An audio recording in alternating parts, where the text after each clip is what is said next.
নমস্কার, আপনারা দেখছেন বর্তমান নিউজ টাইম। আমি প্রিয়া। আমাদের সঙ্গে রয়েছেন রামপুরহাট ১ নম্বর ব্লক তৃণমূল কংগ্রেস সভাপতি নিহার মুখার্জি। নমস্কার। নমস্কার নিহার নমস্কার। বাবু। নমস্কার। আমাদের বর্তমান নিউজ টাইমে স্বাগত। কেমন আছেন বলুন? ভালো।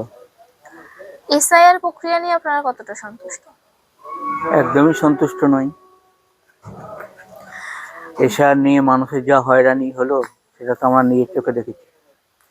বিজেপি তো বলছে যে ২ কোটি মানুষের নাম বাদ যাবে, রাজ্য নাকি অনুপ্রবেশকারীতে ভরে গিয়েছে। বীরভূমের খসড়া তালিকাতে ওরা কি তো মনে? বলেছিল রোহিঙ্গা, এই কই রোহিঙ্গা গুলো কোথায় গেল? তাহলে একটাও রোহিঙ্গার তো দেখা মেলেনি। কি করে বাদ যাবে জানি না, কোন কোন প্রক্রিয়ায় বাদ যাবে ওরাই জানে। এসআইআর আতঙ্কে বীরভূমে প্রায় ১২ জনের মৃত্যু হয়েছে। হ্যাঁ, হ্যাঁ, পরিবারগুলোর এই দাবি কিভাবে দেখছেন? রাজ্য সরকার কি করছে? খুব খারাপ। আমরা চোখের সামনে দেখেছি লাইনের মধ্যে অজ্ঞান হয়ে যাওয়া। মানে আমরা যখন এখানে হেয়ারিংয়ে ছিলাম, আমাদের তৃণমূল কংগ্রেসের ছেলেরাই ছিল, তাদেরকে জল দেওয়া থেকে শুরু করে সব কিছুই পরিষেবা দিয়েছিল এবং লেখালেখি থেকে শুরু করে BLA 2 যারা ছিল তারাও সবাই ছিল এবং তারা সবাই খুব হেল্প করেছে। এবং মানুষের মানে যে এত হয়রানি, মানে ওইটাকে আমরা নাম দিয়েছিলাম হয়রানি কেন্দ্র। ওটা হেয়ারিং কেন্দ্র নয়, হয়রানি কেন্দ্র।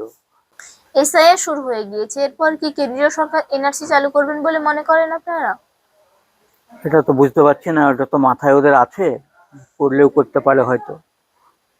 উন্নয়নের পাঁচালী প্রকল্প আপনাদের এলাকায় কতটা কাজে হয়েছে? মানুষ কি লাভ অনেক পেয়েছে? অনেক লাভ হয়েছে, ঘুরছে, গাড়ি ঘুরছে। আপনারা তো দেখেছেন একটা টোটোতে করে ঘোরে, ওগুলো ঘুরছে এবং এখনো চলছে। ২০২৬-এর বিধানসভা ভোটে কি বার্তা নিয়ে মানুষের কাছে যাবেন? কিভাবে লড়াই করবেন? মমতা ব্যানার্জির উন্নয়ন, এত উন্নয়ন আর কে কে করেছে? বিজেপি তো শুধু ভোটের সময় আছে, আর তো অন্য সময় থাকে না। এখন ভোট এসছে, আর মমতা ব্যানার্জি সারা বছর মানুষের সঙ্গে থাকে, মানুষের এত উন্নয়ন করেছেন। এসআইআর ইস্যু কি ২০২৬-এর বিধানসভা ভোটে তৃণমূলের জন্য সমস্যা তৈরি করবেন বলে মনে করেন? না, না, আমরা তো বোঝাতে পারবো, বলতে পারবো যে এসআইআরটা কেন কেন হয়েছে।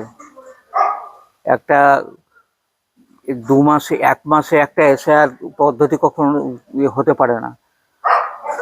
যেটা 1 বছর 1.5 বছর টাইম লাগে, সেটা 1 মাসের মধ্যে কমপ্লিট করা, এটা তো সব ভুলে ভরা থাকবে। কি হবে এখন কেউ জানে না, দেখা যাক কি হয়। রাস্তাঘাট আর স্বাস্থ্যের অবস্থা নিয়ে আপনি কতটা সন্তুষ্ট? রাস্তাঘাট খুব ভালো আছে আমাদের এখানে, আপনারা তো আস্তে আস্তে দেখলেন। রাস্তাঘাট হয়তো 2-1 জায়গায় হয়ে যাবে পরে। আপনার এলাকায় জলকষ্ট কি পুরোপুরি মিটে গেছে? জলকষ্টি এখানে মিটে গেছে। আমাদের এখানে পাহাড়ি এলাকা বলে আছে, টুমমুনি শ্যাম পাহাড়ি বলে, ওখানে মানে জলের অবস্থানটাই মানে অনেকটা নিচে আছে আর কি। তাও জল পৌঁছে গেছে, অনেক এতে করে জল ভালোভাবে পৌঁছে গেছে। মানুষ কি এখন সহজেই সরকারি পরিষেবা পাচ্ছেন বলে মনে করেন? হ্যাঁ, হ্যাঁ। আপনাকে ধন্যবাদ আমাদের বর্তমান নিউজ টাইমকে সময় দেওয়ার জন্য। নমস্কার।